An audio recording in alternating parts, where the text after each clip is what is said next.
विद्यार्थी मित्रांनो, easy maths या स्पर्धा परीक्षा विषयक गणित विषयासंबंधित यूट्यूब चॅनलमध्ये आपलं स्वागत आहे. आज आपण इयत्ता 8वी स्कॉलरशिप व NMMS या स्पर्धा परीक्षांसाठी गणित विषयामध्ये असणारा महत्त्वाचा घटक परिमेय संख्या व अपरिमेय संख्या यावर आधारित काही उदाहरणांचा अभ्यास करणार आहोत.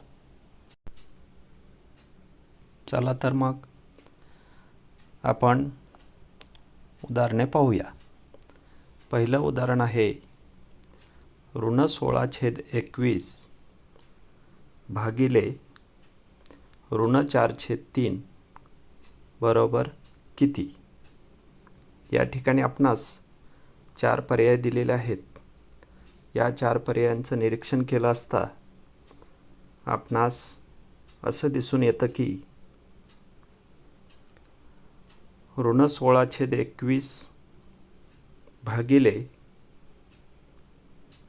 ऋण 4/3 हा भागाकार करत असताना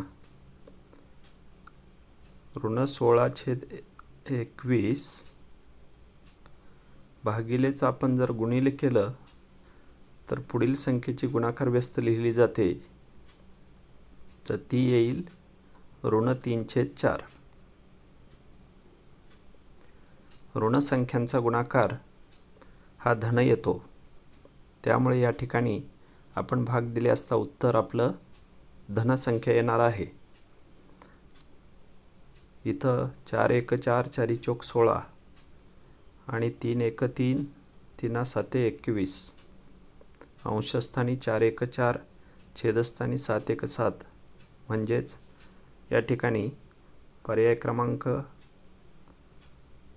3 हे याचं उत्तर असेल. आता आपण दुसरं उदाहरण पाहूया. ऋण परिमेय संख्येचा व्यस्तांक हा नेहमी टिंबटिंब असतो. कोणत्याही संख्येचा व्यस्तांक म्हणजे दिलेली संख्या व तिचा व्यस्तांक यांचा गुणाकार धन 1 आला पाहिजे. म्हणजेच या ठिकाणी पहिला पर्याय जो आहे धनपरिमेय संख्येचा ऋणपरिमेय संख्येचा व्यस्तांक धनपरिमेय संख्या असते असं म्हणणं चुकीचं आहे. कारण की धन आणि ऋण या संख्यांचा गुणाकार हा ऋणसंख्या येईल, त्यामुळे पहिला पर्याय चुकीचा आहे. ऋणपरिमेय संख्येचा व्यस्तांक दुसरा पर्याय दिला आपल्याला ऋणपरिमेय संख्याच असते. तर या ठिकाणी हा 2 नंबरचा पर्याय जो आहे तो योग्य ठरेल. कारण की ऋणपरिमेय संख्येला ऋणपरिमेय संख्येनं गुणलं असता त्या ठिकाणी धन उत्तर येणार आहे आणि ऋणसंख्येचा व्यस्तांक हा नेहमी ऋणसंख्याच असतो. आपल्याला या ठिकाणी या दुसऱ्या पर्यायामध्ये दुसऱ्या उदाहरणाचा तिसरा पर्याय दिलेला होता. धन किंवा ऋणपरिमेय संख्या असते, तर ऋणपरिमेय संख्येची गुणाकार व्यस्त संख्या ही ऋणपरिमेय संख्याच असते. त्यामुळे पर्याय क्रमांक 3 चुकीचा आहे. पर्याय क्रमांक 4 दिलेला आहे अस्तित्वात असत नाही, तोही पर्याय चुकीचा आहे. यानंतर उदाहरण क्रमांक 3 पहा. पुढीलपैकी परिमेय संख्यांची कोणती जोडी किमतीने समान आहे. या ठिकाणी आपणास परिमेय संख्यांच्या 4 जोड्या दिलेल्या आहेत. या 4 जोड्यांचा आपल्याला संक्षिप्त रूप घ्यावं लागेल. त्यावेळी आपणास कोणत्या दोन जोड्यांमधील परिमेय संख्या समान किमतीच्या आहेत हे लक्षात येईल. या ठिकाणी पहिल्या दोन संख्यांचा विचार केला असता 24/40 आणि 35/50चं संक्षिप्त रूप घेतलं तर 24 आणि 40ला 8ने भाग जातो. त्यामुळे 24/40चं संक्षिप्त रूप किती येईल? 8 त्रिक 24 आणि 8 45 3/5. 35/50चं संक्षिप्त रूप घ्यायचं म्हटलं तर या दोन्ही संख्यांना 5ने भाग जाईल.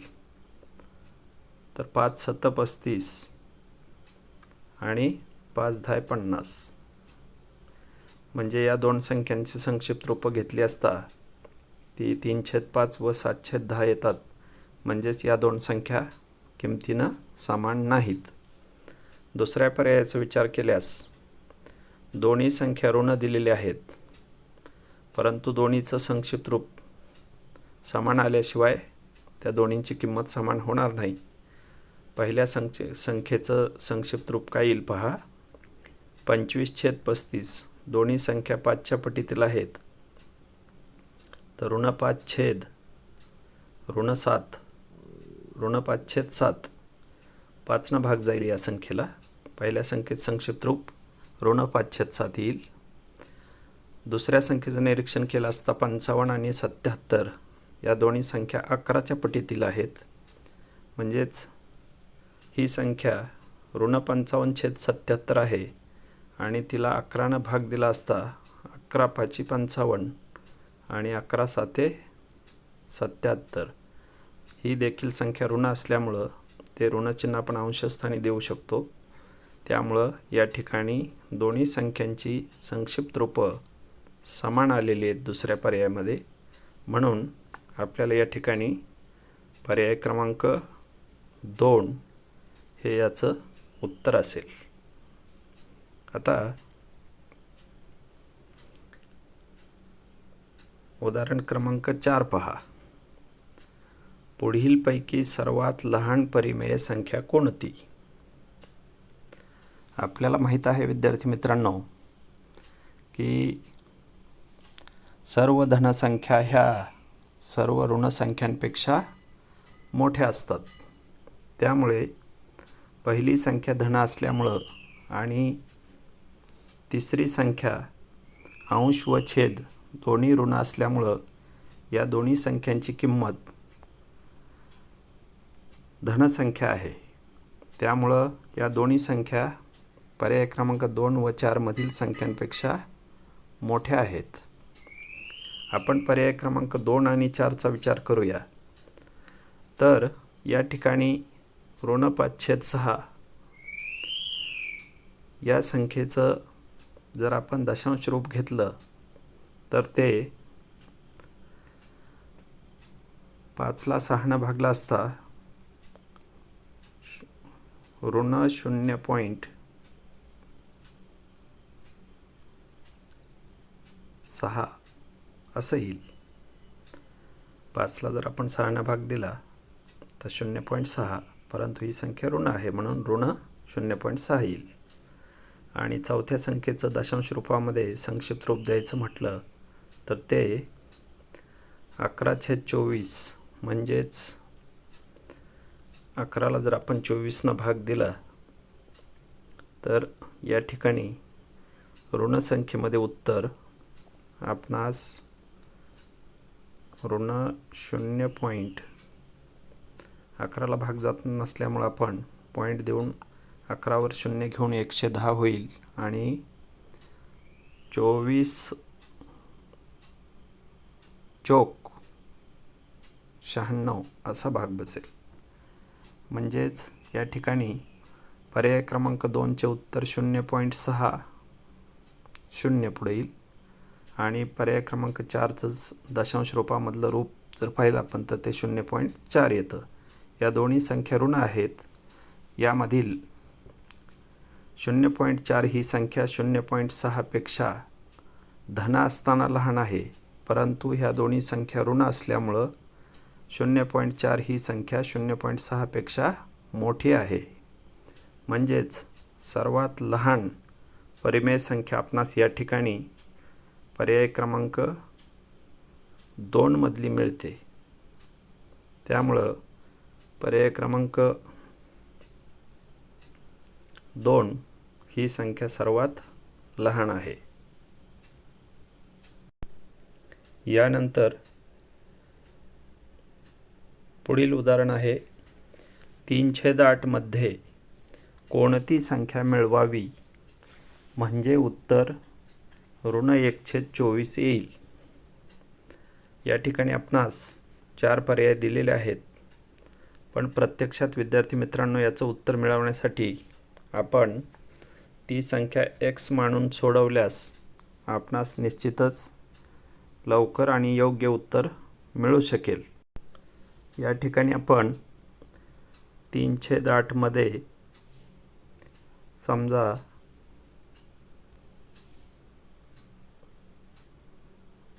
x ही संख्या मिळवली असता उत्तर -1/24 येते असं गृहीत धरूया. तर x ची किंमत आपल्याला मिळवता येईल सहजासहजी. x बरोबर -1/24. 3/8चं डावीकडून उजवीकडे पक्षांतर करत असताना -3/8चं चिन्ह बदलून ती संख्या -3/8 होईल. x बरोबर आपण किंमत घेत असताना या ठिकाणी दोन्ही संख्यांची वजाबाकी करत असताना छेद समान असणं आवश्यक आहे. आपण 3/8चा छेद 24 करूया. 8 त्रिक 24. छेदाला 3 न गुणला असता अंशालाही 3 न गुणावं लागेल. म्हणजेच या ठिकाणी पहिली संख्या -1/24 आहे आणि दुसरी संख्या अंशाला व छेदाला 3 न गुणल्यास -9/24 होईल. आता छेद समान असल्यानंतर या दोन्ही संख्यांचं उत्तर काय येईल पहा. अंशस्थानी -1 व -9 यांची बेरीज होईल -10 आणि छेद समान असल्यामुळं तो आपण एक वेळा लिहितो. -10/24 या संख्येला संक्षिप्त रूप दिल्यास 2 ने भाग जाईल या ठिकाणी आणि ते 2×5=10 छेद 2×12=24 म्हणजेच या ठिकाणी -5/12 हे या उदाहरणाचं उत्तर असेल. तर या उदाहरणामध्ये 3/8 मध्ये -5/12 ही संख्या मिळवली असता उत्तर -1/24 येईल. त्यामुळे या उदाहरणाचं उत्तर पर्याय क्रमांक 1 असेल. त्यानंतर पुढील संख्या पहा. पुढील उदाहरणामध्ये आपणास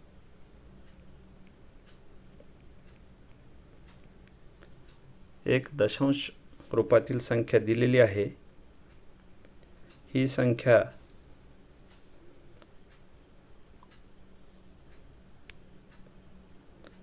342.3782222 असंख्य वेळा ही संख्या आपणास योग्य प्रकारे कोणत्या पर्यायामध्ये लिहिली आहे हे शोधायचं आहे. या संख्येचं निरीक्षण केलं असता आपणास असं दिसून येईल की दशांश चिन्हाच्या पुढे शेवटच्या काही अंकांचं निरीक्षण केलं तर तुम्हाला दिसत असेल की 2 हा एकच अंक पुन्हा पुन्हा अवरक्त झालेला आहे. त्यामुळे या ठिकाणी 2 या अंकाची आवर्ती झालेली आहे. म्हणून या 4 पर्यायांमधील पर्याय क्रमांक 4 हा या संख्येची योग्य प्रकारे मांडणी थोडक्यात ही पर्याय क्रमांक 4 मध्ये दिसून येते. म्हणून या उदाहरणाचं उत्तर पर्याय क्रमांक 4 असेल. म्हणजेच 342.378 आवर्ती 2 असं या उदाहरणाचं उत्तर असेल. पर्याय क्रमांक 4. एकच अंकाची आवर्ती असल्यामुळं 2 या एकाच अंकाच्या डोक्यावर आडवी रेघ ओढलेली आहे. म्हणून योग्य पर्याय 4 आहे. त्यानंतर पुढील उदाहरण पहा. पुढीलपैकी कोणती संख्या 10चे वर्गमूळ व 17चे वर्गमूळ यांच्या दरम्यान आहे? या ठिकाणी या दोनही संख्यांची वर्गमूळं पूर्णांकामध्ये निघत नाहीत, कारण की 10 आणि 17 या पूर्ण वर्ग संख्या नाहीत. त्यामुळे 10 ही 9 या पूर्ण वर्ग संख्येपेक्षा 1 ने मोठी असणारी संख्या आहे. म्हणजेच 10चं वर्गमूळ हे 9च्या वर्गमूळापेक्षा थोडंसं मोठं असेल. म्हणजेच ते 3 पॉईंट पुढं काही संख्या असेल. आणि त्यानंतर 17 ही संख्या 16 या पूर्ण वर्ग संख्येपेक्षा 1 ने मोठी आहे. त्यामुळे या ठिकाणी 16चं वर्गमूळ 4 असल्यामुळं 17चं वर्गमूळ हे 4 पेक्षा पॉईंटच्या पुढं काही अंकाने ते मोठं असेल. म्हणजेच 10चं वर्गमूळ आणि 17चं वर्गमूळ या दोन संख्यांच्या दरम्यान असणारी संख्या ही 3 पेक्षा मोठी व 4 पेक्षा लहान असेल. परंतु भागाकार पद्धतीने आपण 10चं वर्गमूळ काढण्याचा प्रयत्न केल्यास ते 3.1 आणि पुढं काही अंक असे येत राहतील. म्हणजेच या ठिकाणी 3 व 4च्या दरम्यानच्या आपणास 2 संख्या दिसतात, पर्याय क्रमांक 1 आणि पर्याय क्रमांक 4. परंतु 10चं वर्गमूळ भागाकार पद्धतीने काढलं असता ते 3.1 दशांश चिन्हाच्या पुढे 1 अंकापर्यंत जरी आपण त्याचे उत्तर मिळवलं तरी 3.1 येतं. म्हणजेच ते पर्याय क्रमांक 4 पेक्षा मोठं आहे. म्हणून या ठिकाणी पर्याय क्रमांक 1 मध्ये जी संख्या दिलेली 3.48 हे या उदाहरणाचं योग्य उत्तर असेल. 3.48 ही संख्या 3 व 4च्या दरम्यानची संख्या असेल. म्हणून या उदाहरणाचं उत्तर पर्याय क्रमांक 1 असेल. त्यानंतर उदाहरण क्रमांक 8 पहा. कोणत्या दोन संख्यांना एकमेकींच्या गुणाकार व्यस्त संख्या म्हणतात? तर गुणाकार व्यस्त संख्येची व्याख्या आहे की ज्या दोन संख्यांचा गुणाकार धन 1 येतो अशा संख्यांना परस्परांच्या गुणाकार व्यस्त संख्या म्हणतात. त्यामुळे या ठिकाणी ज्या दोन संख्यांचा गुणाकार 1 असतो हा पर्याय क्रमांक 3 हे या उदाहरणाचं योग्य उत्तर असेल. त्यानंतर पुढील उदाहरण पहा. पुढीलपैकी अपरिमेय संख्या कोणती नाही? इथं पर्याय क्रमांक 1 दिलेला आहे आपणास 64चे घनमूळ. 64 ही संख्या 4चा घन आहे. त्यामुळे 64चे घनमूळ हे पूर्णांक संख्या येते, म्हणजे 4 येते. पर्याय क्रमांक 2 मध्ये दिलेली संख्या 48चं वर्गमूळ आहे. 48 ही पूर्ण वर्ग संख्या नाही. त्यामुळे तिचे वर्गमूळ हे अपरिमेय संख्या येते. त्यानंतर तिसरा पर्याय आपणास दिलेला आहे 111चं वर्गमूळ दिलेलं आहे. 111 ही देखील पूर्ण वर्ग संख्या नाही. त्यामुळे तिचं वर्गमूळ देखील अपरिमेय संख्या असेल. आणि पर्याय क्रमांक 4 मध्ये 28चं घनमूळ अशी संख्या दिलेली आहे. 28 ही संख्या कोणत्याही पूर्णांकाचा पूर्ण घन नाही, त्यामुळे चौथ्या पर्यायातील संख्या देखील अपरिमेय संख्या असेल.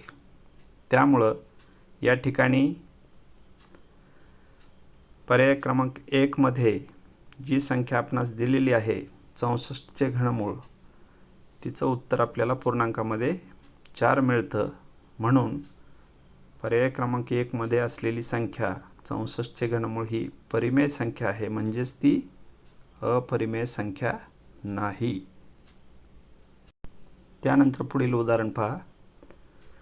पुढील संख्या रेषेवर ए हा बिंदू कोणत्या संख्येचा निर्देशक आहे? एक संख्या रेषा दिलेली आपणास आणि ए हा बिंदू -1 व -2 या दोन पूर्णांकांच्या दरम्यान आकृतीमध्ये दाखवलेला आहे. या ठिकाणी निर्देशक कोणत्याही बिंदूचे मिळवत असताना प्रत्येक एककाचे किती समान भागामध्ये विभाजन केलेले आहे तेवढा प्रत्येक निर्देशकाचा छेद आपणास घ्यावयाचा असतो.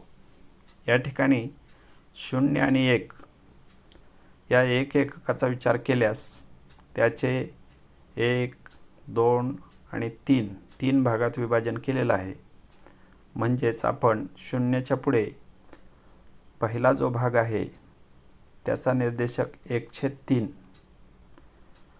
दुसऱ्या भागाचा निर्देशक 2/3, तिसऱ्या भागाचा निर्देशक 3/3 म्हणजेच 1, चौथ्या भागाचा निर्देशक 4/3 असेल आणि त्यापुढं 5व्या भागावर ए बिंदू आहे त्याचा निर्देशक 5/3 असेल. म्हणजेच या ठिकाणी पर्याय क्रमांक 2 हे ए बिंदूचा निर्देशकाचं आपल्याला उत्तर म्हणून संख्या सांगता येईल. म्हणजेच पर्याय क्रमांक 2 हे या उदाहरणाचं उत्तर आहे. त्यानंतर पुढील उदाहरण पहा. पुढीलपैकी सर्वात मोठी संख्या कोणती? या ठिकाणी आपणास 4 संख्या दिलेल्या आहेत. 4 ऋण अपूर्णांक संख्या आहेत. या चारही संख्यांचा छेद 3 हा समान संख्या आहे. जेव्हा दिलेल्या सर्व अपूर्णांकांचा छेद समान असतो तेव्हा ज्या संख्येचा अंश मोठा ती संख्या मोठी असते. या ठिकाणी चौथ्या पर्यायामधील संख्येचा विचार केला असता तिचा अंश हा धन संख्या असताना 13 हा अंश सर्वात मोठा असेल. म्हणजेच या चारही संख्या जर धन अपूर्णांक असत्या तर पर्याय क्रमांक 4 13/3 ही संख्या सर्वात मोठी संख्या ठरली असती. परंतु दिलेल्या सर्व संख्या ऋण अपूर्णांक असल्यामुळं ऋण संख्येमध्ये जी संख्या धनमध्ये लहान असते ती संख्या ऋण असताना मोठी असते. मग या ठिकाणी धनसंख्येचा विचार जर केला आपण, ह्या चारही संख्या धन अपूर्णांक असत्या तर 7/3 ही सर्वात लहान अपूर्णांक ठरली असती. परंतु ऋण संख्या असल्यामुळं ऋण संख्यांमध्ये जी संख्या धन असताना सर्वात लहान असेल ती संख्या ऋण असताना सर्वात मोठी ठरेल. त्यामुळे पुढीलपैकी सर्वात मोठी संख्या कोणती? तर आपलं उत्तर येईल पर्याय क्रमांक 1. त्यानंतर पुढील उदाहरण पहा. ऋण 3/5 ही संख्या पुढे दिलंय डॅश डॅश. पहिला पर्याय आहे संख्या रेषेवर दाखवता येत नाही. पहा, ऋण 3/5 ही संख्या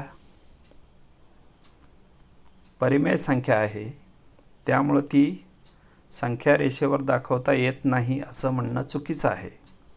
आत्ताच आपण एका उदाहरणात पाहिलं की अपूर्णांक संख्या ह्या संख्या रेषेवर छेदा इतके समान भाग करून प्रत्येक एककाचे दाखवता येतात. त्यामुळं पहिला पर्याय या ठिकाणी चूक आहे. दुसरा पर्याय आहे ऋण 3/5 ही पूर्णांक संख्या आहे. विद्यार्थी मित्रांनो, आपणास माहीत आहे की पूर्णांक संख्या ह्या धन आणि ऋण पूर्णांक असतात आणि प्रत्येकीचा छेद हा 1 असतो. त्यामुळे ऋण 3/5 ही पूर्णांक संख्या आहे असं म्हणणं चुकीचं आहे. पर्याय क्रमांक 3चा विचार केल्यास ऋण 3/5 ही संख्या रेषेवर आरंभबिंदूच्या डाव्या बाजूला असेल असा पर्याय आपणास या ठिकाणी दिलेला आहे. तर जेव्हा आपण संख्या रेषा काढतो त्यावेळी शून्याच्या डावीकडं सर्व ऋण संख्या असतात. म्हणजेच ऋण 3/5 ही संख्या देखील आरंभबिंदू म्हणजेच 0 या निर्देशकाच्या डाव्या बाजूस असेल असं म्हणणं खरं ठरेल किंवा बरोबर आहे. त्यामुळं पर्याय क्रमांक 3 हे या उदाहरणाचं उत्तर असेल. आणि चौथा पर्याय आहे यापैकी नाही, परंतु पर्याय क्रमांक 3 हा योग्य उत्तर ठरत असल्यामुळं चौथा पर्याय देखील या ठिकाणी चूक आहे. अशा पद्धतीनं आपण आजच्या या तासिकेमध्ये परिमेय संख्या व अपरिमेय संख्या यावर आधारित स्कॉलरशिप NMMS यासारख्या स्पर्धा परीक्षांमध्ये विचारल्या जाणाऱ्या उदाहरणांचं स्वरूप कशा प्रकारे असू शकेल हे पाहिलेलं आहे. आपण जर माझ्या चॅनलला सबस्क्राईब केलेलं नसेल तर आजच सबस्क्राईब करा, शेअर करा आणि लाईक करा. कारण की येथून पुढेही मी अशाच प्रकारचे व्हिडिओ तयार करून यूट्यूबवर शेअर करणार आहे. त्यामुळे तयार केलेल्या व्हिडिओचे नोटिफिकेशन्स आपणास मिळण्यासाठी आजच आपण या चॅनलला सबस्क्राईब करावे. धन्यवाद.